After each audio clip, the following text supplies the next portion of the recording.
Hey crochet creators, and welcome to Forest Feather Fashion. I'm Candice, and today I'm going to be showing you how to crochet a diamond top. We are going to need 4 colors for this project. The color combinations are endless, and I would love to see what you guys have done. So if you've decided to make this top, tag me on Instagram. I'm going to be adding a lining to my top, but you don't have to do this if you don't want to. This top is one large granny square. I have a classic granny square tutorial for absolute beginners. I will put this in the description box below.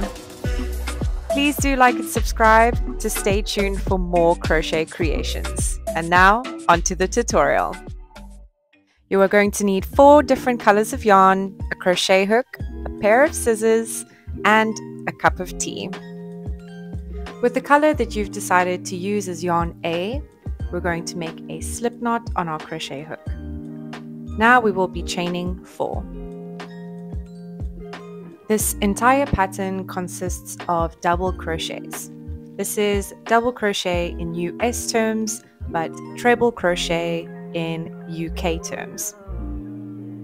Once you've chained 4, yarn over and insert your hook into the very first chain. Pull up a loop, and now you'll have 3 loops on your crochet hook. Yarn over, pull through 2 loops, yarn over, and pull through the remaining 2 loops. This will be your double crochet. So we're yarning over, inserting it into the very same chain space, pulling through 2 loops, and the last 2 loops. And now we will be chaining 2. Insert another 3 double crochets into the same space. These 3 double crochets will be referred to as a cluster. For row 1, we want to create 4 clusters of double crochets. Each cluster will be separated by 2 chains.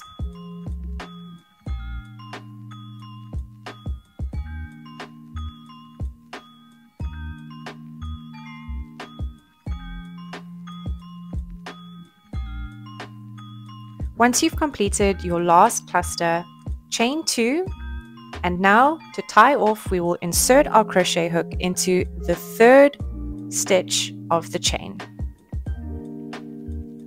Pull through both loops, and now you can cut your yarn and pull this through to make a knot. Moving on to color B. Insert your crochet hook through the back of the corner space, grab your yarn, and make a knot.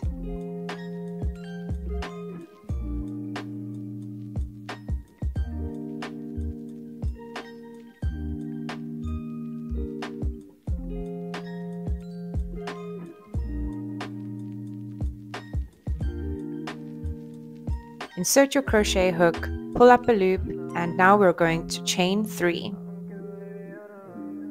This counts as your first double crochet. So yarn over, insert your hook into the corner space, and make another 2 double crochets.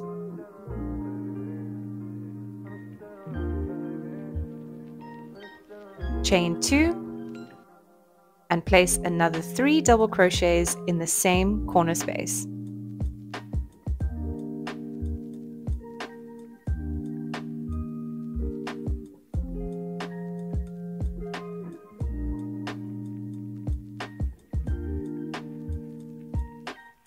To move on to your next corner, we will be yarning over and inserting a double crochet straight into the next corner space.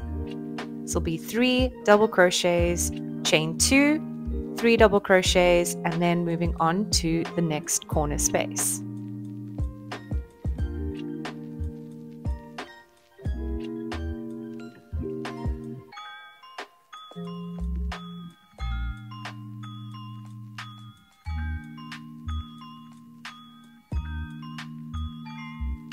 Once you've completed your last cluster, insert your crochet hook into the 3rd stitch of the chain, pull through, you can cut and tie this off.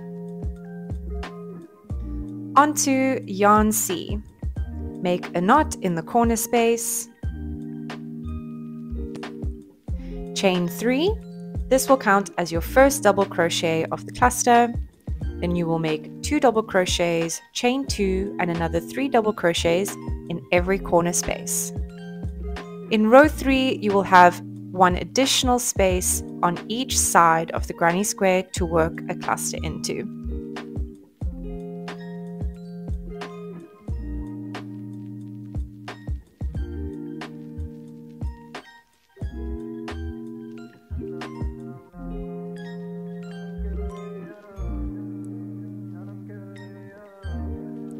To tie off, insert your crochet hook into the 3rd stitch of the chain,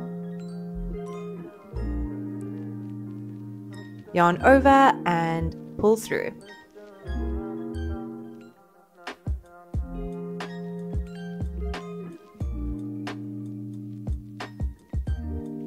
And now we're on to color number 4, yarn D.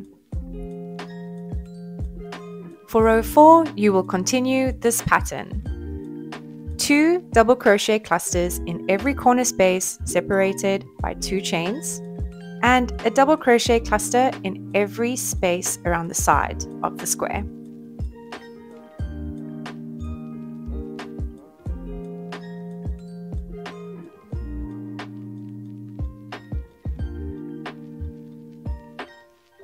And now you can tie off your yarn for this color. I'm going to show you the pattern so we know what color to use next. The pattern goes as follows. Color A, B, C, D, back to C, B, A, and then B, C, D, C. This is what it looks like. So for row number 5, we will be using yarn C.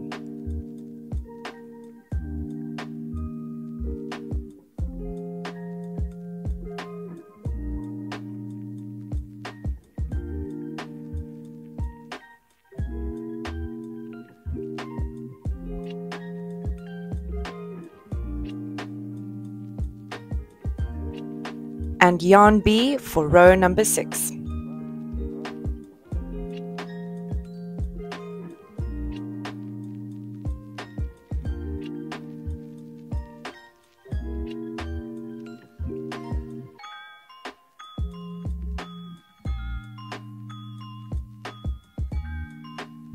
Row number 7, we're going back to yarn A.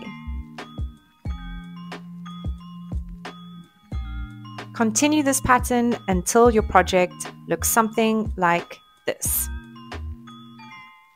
To neaten off the edges, I've decided to add a slip stitch border. Let's make a slip knot.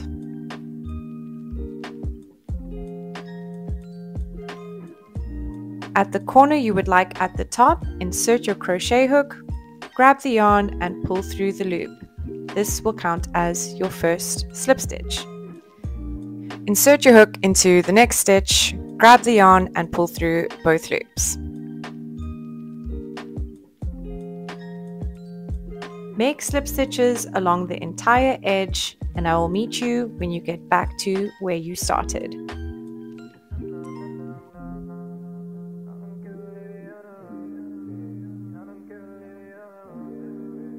Make your final slip stitch in the corner space. And now it's time to make the straps.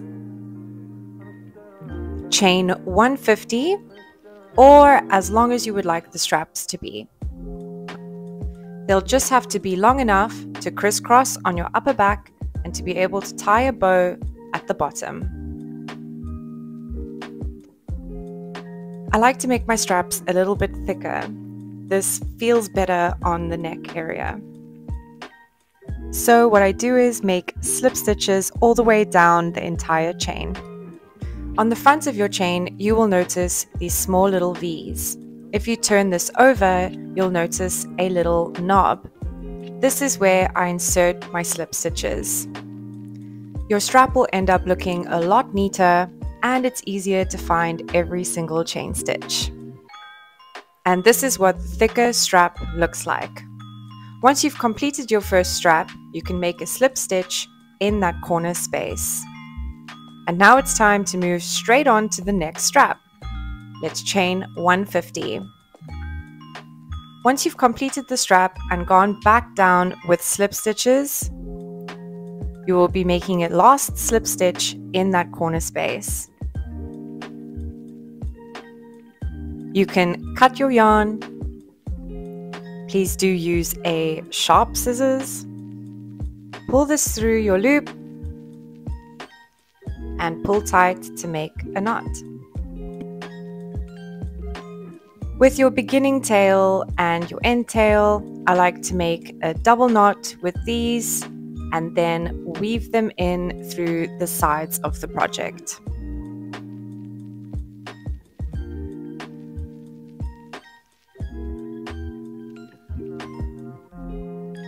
And now we've completed the crochet section of this diamond top tutorial. Next, we will be moving on to something called blocking. We will need some towels underneath our project, some pins, either a water spray bottle or a steamer. The process of blocking is wetting a garment to be able to pull it into the shape that we would like. So once your project is wet, we're going to pin it. I'm pinning this in a square shape, of course. And we are going to wait until it is completely dry before moving on to the next step. If you would like a lining on the back of your project to make this less see-through, grab some scrap material and cut out a square shape. Make sure your straps are out of the way when cutting. I've decided to use the red side of my material to face upwards, shining through the top. Grab some thread. I've decided to use black. And now we can fold the sides of the lining. You can either do a zigzag stitch all around, or sew a double seam like I've decided to do. Put your project right side facing down and your lining right side facing down and pin them together. If you don't have a sewing machine, you can always hand sew the lining onto the back of the top.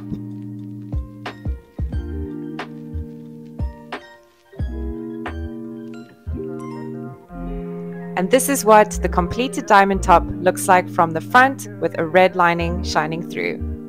Well done on completing your beautiful diamond top. A big shout out to my friend Laura for helping me with this video. Until next time, happy creating!